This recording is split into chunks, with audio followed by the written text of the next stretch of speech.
الحمد للہ الذی خلق الانسان والصلاة والسلام علی عبده الذی فضله بالعلم والاعجاز والبیان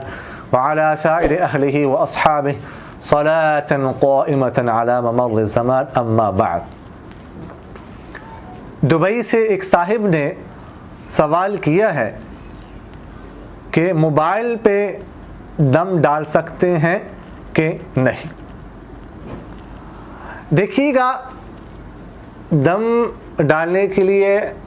تو سب سے بہترین طریقہ یہ ہے کہ جس پر دم ڈالا جائے وہ سامنے ہو، تو دم ڈالنے والا کچھ کلمات کہیں، اس کے بعد پھونک مارے اس پر جس پر دم ڈالنا ہے، تو یہ جو ہے سب سے بہتر طریقہ ہے۔ البتہ اگر وہ سامنے نہ ہو جس پر دم ڈالا جا رہا ہے، فون پہ جیسے آج کل جو ہے نا وہ فون پر دم ڈال دیتے ہیں، تو یہ بھی جو ہے ایسا بھی کر سکتے ہیں، یہ بھی جائز ہے۔ اصل تو اس کا مقصد یہ ہے کہ کوئی بزرگ شخصیت یا کوئی نیک صالح بندہ کچھ کلمات کہیں، زبان سے ادا کرے، اور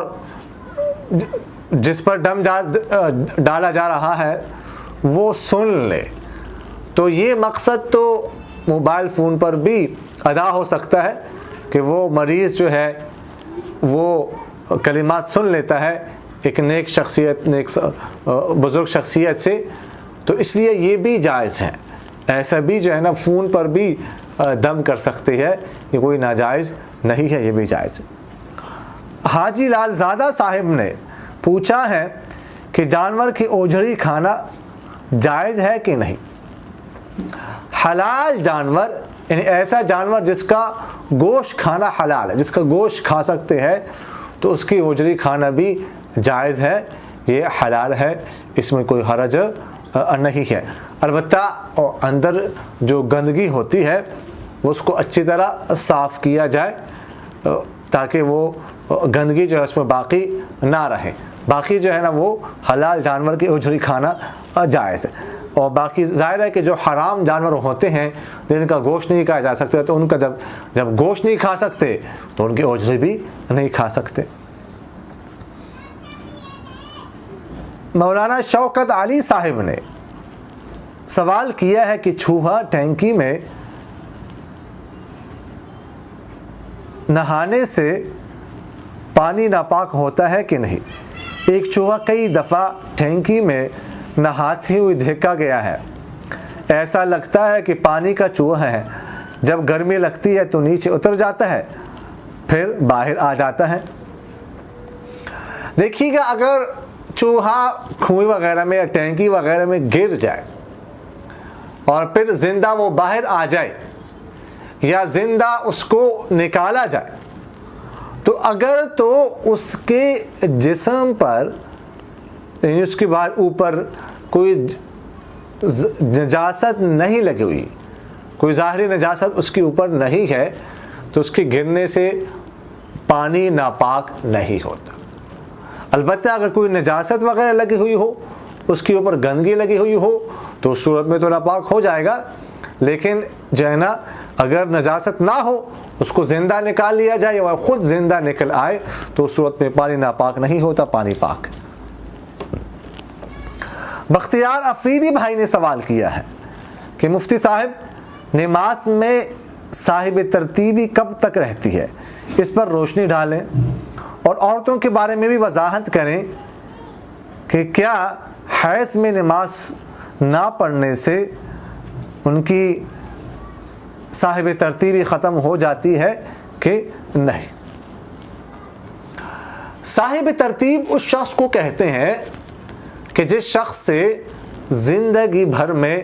کبھی 5 نماز قضا نہ ہوئی ہو، جس سے 5 نماز قضا نہیں ہوئی کبھی زندگی میں، وہ صاحب ترتیب ہے۔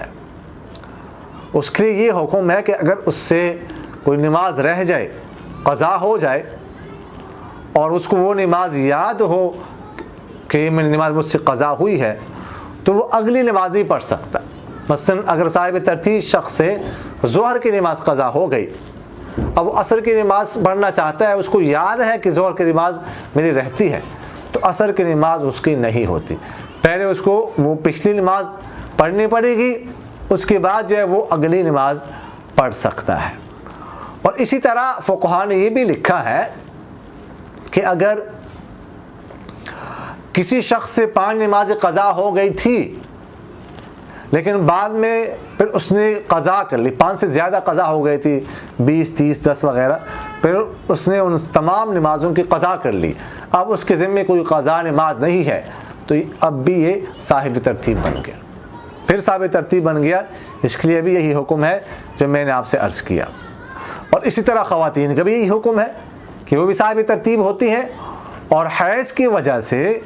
جو وہ نمازیں نہیں پڑھتی تو اس کی وجہ سے ان کی ترتیب جو ہے وہ نہیں ٹوٹتی، وہ صاحب ترتیب ہی رہتی ہیں۔ اس لیے کہ حیض میں نماز پڑھنا یہ ان کے لیے جائز نہیں ہے، یہ ان کا عذر ہے،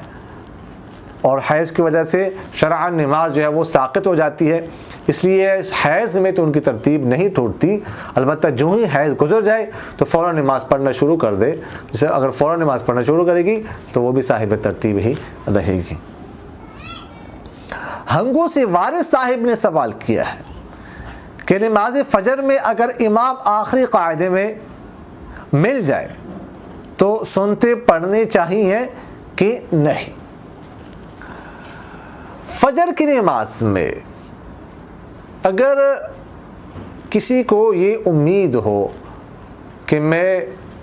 جماعت کو پا لوں گا، یعنی سلام پھیرنے سے پہلے آخری تشہد تک جو ہے وہ میں جو ہے نا امید ہے کہ میں نماز جماعت کے ساتھ شامل ہو جاؤں گا، تو اس کے لیے یہ حکم ہے کہ وہ پہلے سنتے پڑھ لے، اس کے بعد جو ہے وہ نماز جماعت میں شامل ہو جائے، اس لیے کہ فجر کی سنتوں کی بہت زیادہ تاکید آئی ہے حدیث شریف میں، تو اس لیے اس کو سنتے پڑھنے۔ سب سے بہتر تو یہ ہے کہ گھر میں جو ہے نا فجر کی سنتیں پڑھی جائے، البتہ اگر کوئی گھر میں نہ پڑھ سکا مسجد میں پڑھتا ہے تو اس کے لیے بہتر فقہاء نے لکھا ہے کہ اگر ہال کے اندر نماز ہو رہی ہو تو باہر صحن برآمدے میں وہ سنتے پڑھ لے، اگر ہال میں ہی پڑھنی ہے کوئی اور جگہ نہیں ہے تو کسی آڑ میں جو ہے نا وہ سنتے پڑھ لے، باہر جہاں پر جماعت ہو رہی ہے اس سے دور ہونے کی کوشش کرے۔ اگر کسی کو جو ہے نا وہ امید ہے کہ اس کو جماعت مل جائے گی تو سنتے پڑھ لے، البتہ اگر کسی کو امید نہ ہو کہ میں جماعت کو پا لوں گا، جیسے یہاں پر صورت پوچھی گئی ہے کہ آخری قاعدے میں امام وہ پہنچے ابھی سنتے نہیں پڑھے بڑی اس تو ظاہر ہے کہ اب جو ہے نا وہ اگر وہ سنتے پڑھے گا تو اس کو جماعت نہیں مل سکتی، تو ایسی صورت میں پھر وہ جماعت میں شریک ہو جائے، اور جو سنتے رہ گئی ہے تو اس کے بارے میں تو اصل حکم یہ ہے کہ سنتوں کی قضا نہیں ہوتی، ایسی عام سنتوں کی قضا نہیں ہوتی، اس طرح فجر کی نماز کی سنتوں کی کبھی یہی حکم ہے۔ البتہ امام محمد رحمہ اللہ فرماتے ہیں کہ بہتر یہ ہے کہ جب سورج طلوع ہو جائے تو اس کے بعد جو ہے پھر وہ قضا کر لے زوال سے پہلے اگر لیکن کسی نے قضا نہیں کی تو بھی جو ہے نا اس پر سنتوں کی قضا کرنا لازم نہیں ہے، لیکن بہتر یہ ہے کہ قضا جو ہے وہ کی جائے۔ اقول قولی ھذا استغفر اللہ لی ولکم ولسائر المسلمین فاستغفروہ انہ هو الغفور الرحیم۔